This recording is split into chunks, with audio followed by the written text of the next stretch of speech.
Por exemplo, Adão e Eva, eles devem ter vivido numa bolha. O fato é o seguinte, eles geraram 2 filhos, Caim e Abel. Caim matou Abel. Aí Caim foi expulso do paraíso. Saiu para uma cidade chamada Nod, que era uma cidade já, uma civilização super estruturada, e casou com uma mulher e teve muitos filhos. E a Bíblia não está nem aí para te explicar como é que isso aconteceu. Como é que a cidade já estava lá? Já estava lá. Se Adão e Eva tinham acabado de aparecer, ou se tinham aparecido, de onde já estava lá? Como, por exemplo, no capítulo 6, outra vez, antes dos Benai Elohim descerem e possuírem as filhas dos homens e gerarem os Nefilim, que em hebraico significam os filhos dos que caíram e que se tornaram gigantes, eram gigantes, seres desproporcionais, que estão sendo achados há muitos anos e a arqueologia encobre. A arqueologia não deixa que isso venha a público, porque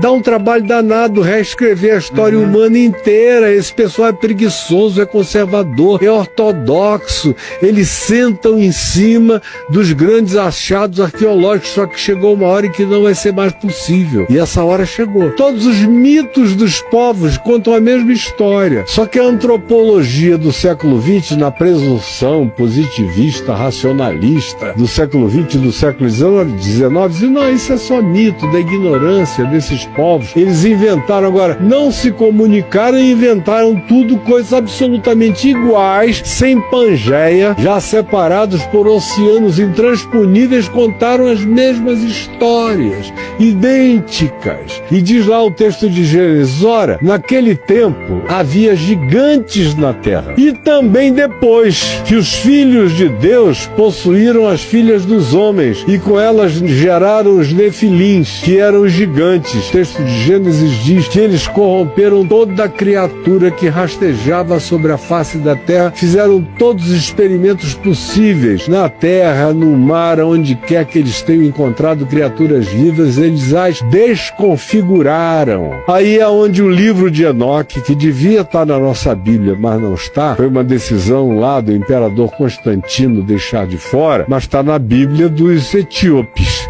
Se você pegar a Bíblia dos etíopes, o livro de Enoque consta lá. Você vai ver a mesma história com detalhes. Que detalhes são esses? Que eles trouxeram essas tecnologias que eram entendidas pelos povos antigos como magias e que eles evocaram para si o lugar de adoração de deuses. Foram adorados como deuses por gerações e gerações e gerações. Corromperam a natureza humana, a natureza da criação, a natureza de todos os animais, de modo que quase tudo que a gente vê como mito, metade homem, metade peixe, metade isso, metade aquilo, não foi mito, foram coisas que aconteceram com experimentos genéticos.